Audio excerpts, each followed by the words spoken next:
Greetings aspirants. Hope you all are doing well. Welcome to the Daily Current Affairs by CivicCentre IAS, where we try to discuss the important articles from the Hindu, the Indian Express and the PIB from the UPSC CSC prelims perspective. Displayed are the list of topics which we are going to discuss in today's video.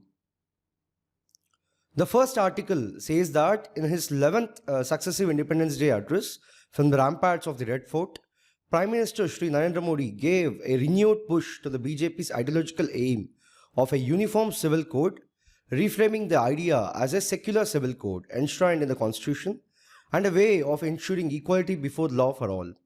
In this context, let us talk about a uniform civil code. So, what is uniform civil code?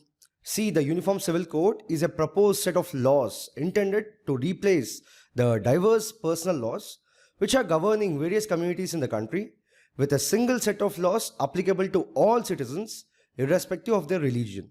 Significantly, the idea of UCC is to promote equality and non-discrimination by ensuring that all the citizens are governed by the same set of laws in the matters such as marriage, divorce, inheritance and adoption.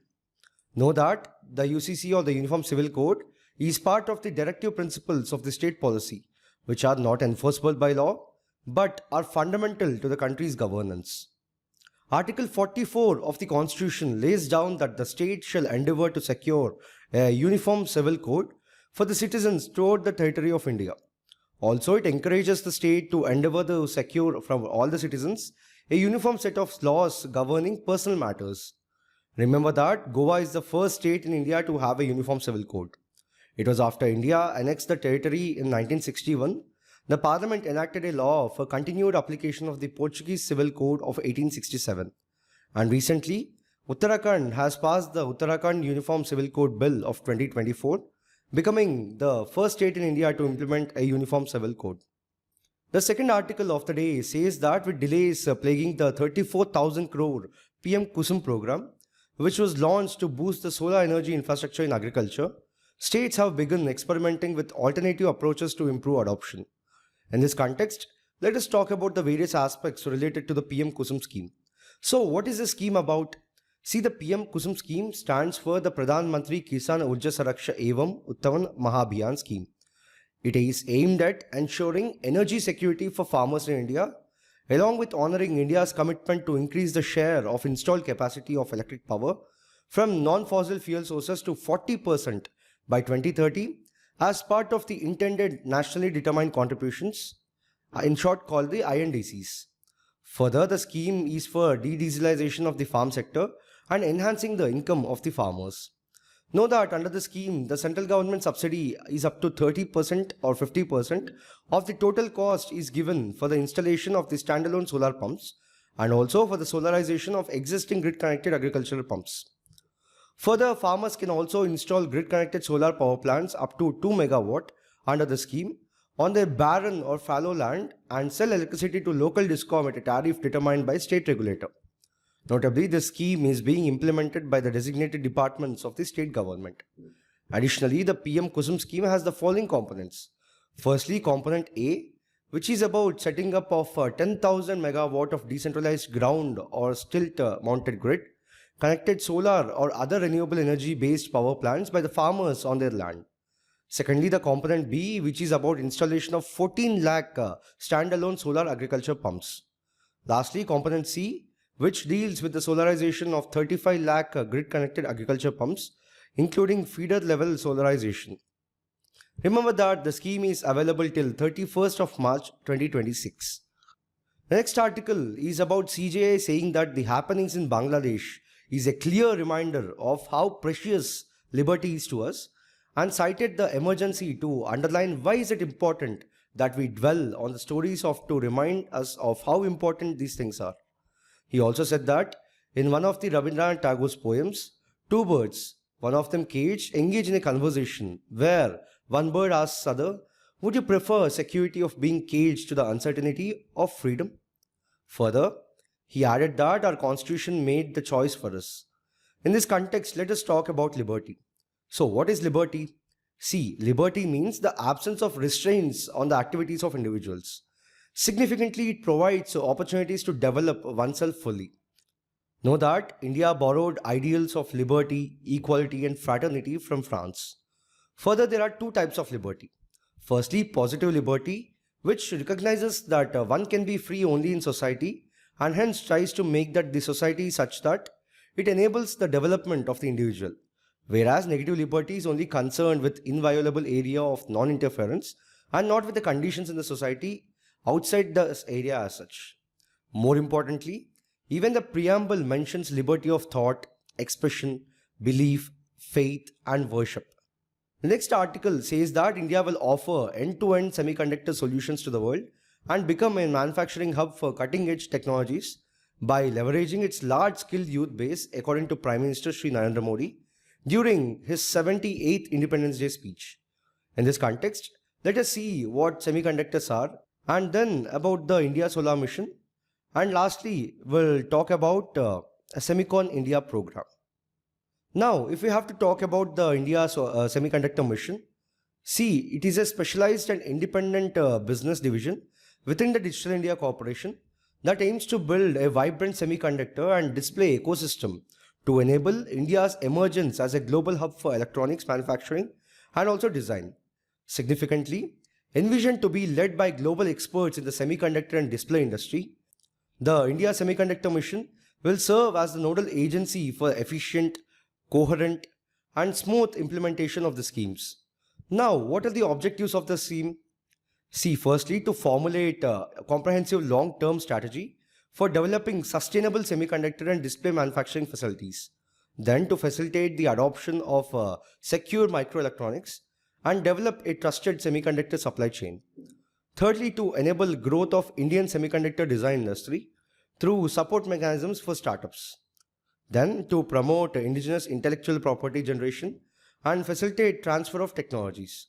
Next, to establish mechanisms to harness economies of scale and enable cutting-edge research in semiconductors.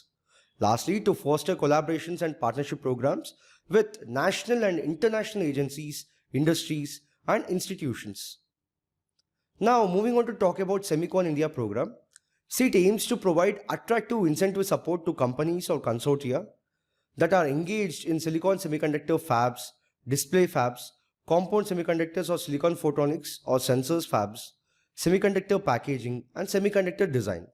Significantly, the program will give an impetus to semiconductor and display manufacturing by facilitating capital support and technological collaborations.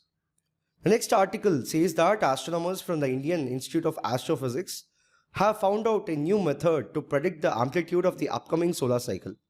Further, the astronomers have discovered a new correlation using 100 years of solar data from the IAS Kodaikanal Solar Observatory.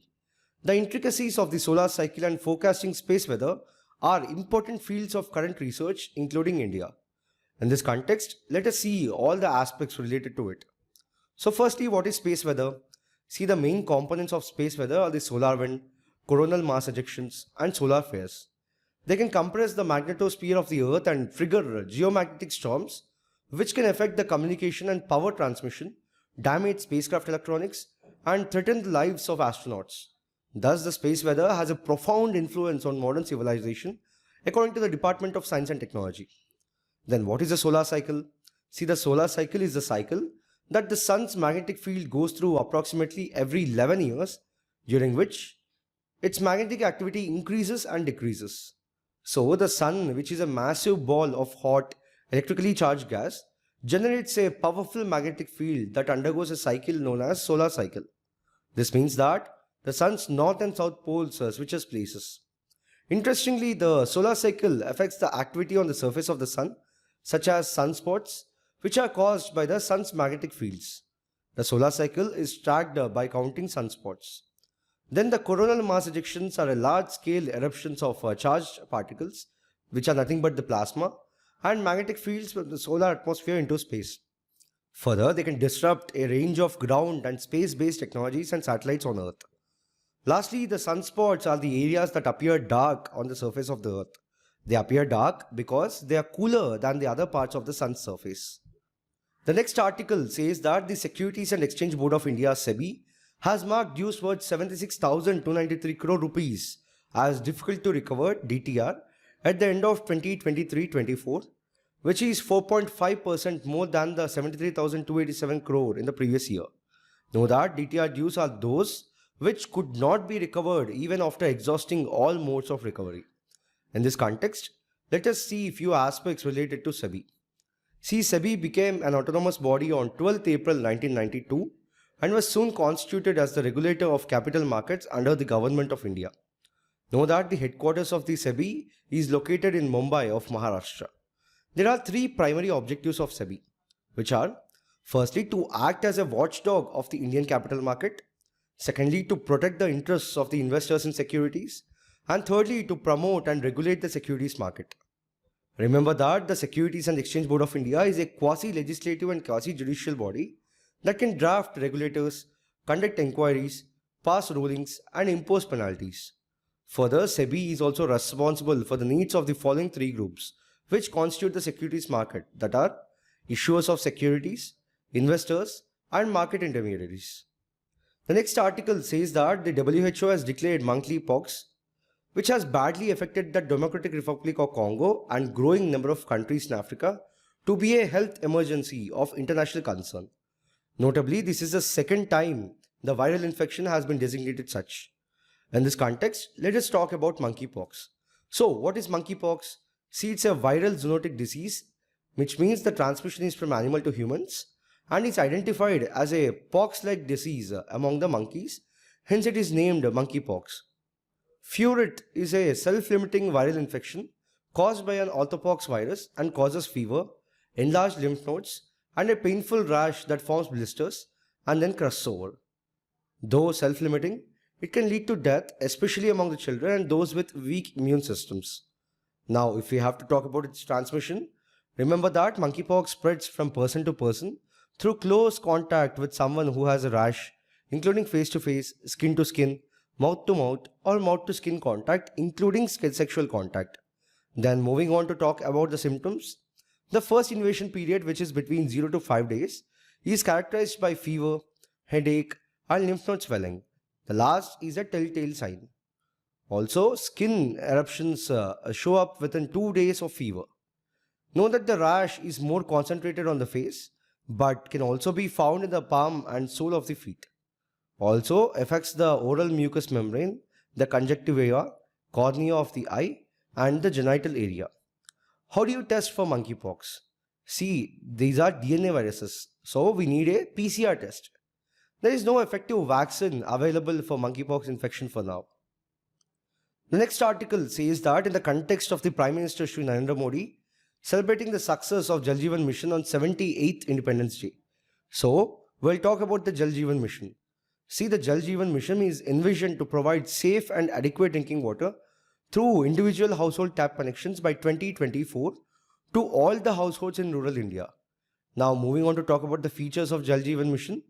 Firstly, the Department of Drinking Water and Sanitation under the Jal Shakti Ministry is the nodal ministry for it. Know that it is based on community-centric approach with a focus on information, education, and communication. Then, with respect to funding split, it is 50 to 50% between the center and states, 90-10 for the Himalayan northeastern states, 100% for the union territories from the central government. Further, the Jal Jeevan Mission has two components, which are Jal Jeevan Mission Rural and Jal Jeevan Mission Urban. Firstly, talking about the Jal Jeevan Mission Rural, know that it aims to provide 55 liters of water per person per day through functional household tap connections by 2024. Significantly, it involves enhancing drinking water sources, ensuring water quality through monitoring, and promoting sustainable agriculture. Further, the mission encourages the judicious use of conserved water and focuses on treatment and reuse of the grey water. Know that it is a community-driven. Pani Samitis manage planning, implementation, and maintenance of the village water supply systems.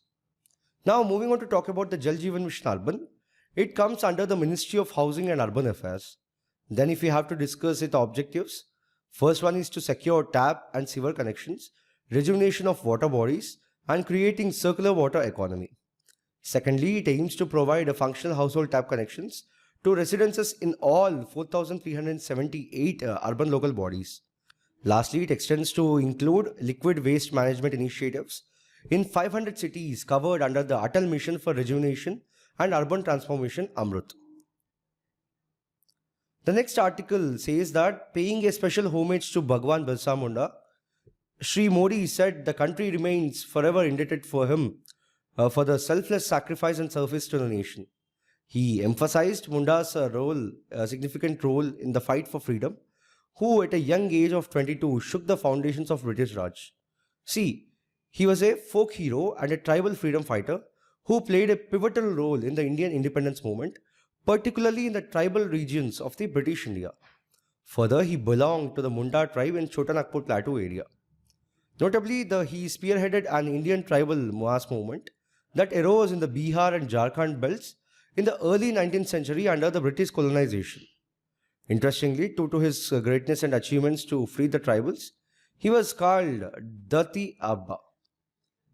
Also, one of the Birsa's notable contributions was the formation of Munda Rebellion, also known as Ulgulan or the Tamar Revolt in the late 19th century. Further, the Munda Rebellion was a significant event in Indian history and it had many achievements. Significantly, the rebellion showed the British and the world that the tribals were not willing to accept British rule without a fight. This includes land alienation, exploitation by landlords, and religious interference. Then the British government introduced some reforms to improve the lives of the tribals in response to the rebellion. Note that these reforms included the Chota Nagpur Tenancy Act of 1908 and the Chota Nagpur Land Acquisition Act of 1908. Interestingly, the Munda Rebellion inspired other tribal movements in India like the Santal Rebellion of 1855-57 and the Bhil Rebellion of 1857-58. Notably, they contributed to the eventual independence of India. The last article of the day, which is also from PIB, says that the Union Minister for Education Sri Dharmendra Pradhan interacted with students, teachers and parents of PMstre schools and alumni of Prerna programs who were specially invited to attend the 78th Independence Day celebrations in New Delhi. In this context, let us talk about the PMstre scheme.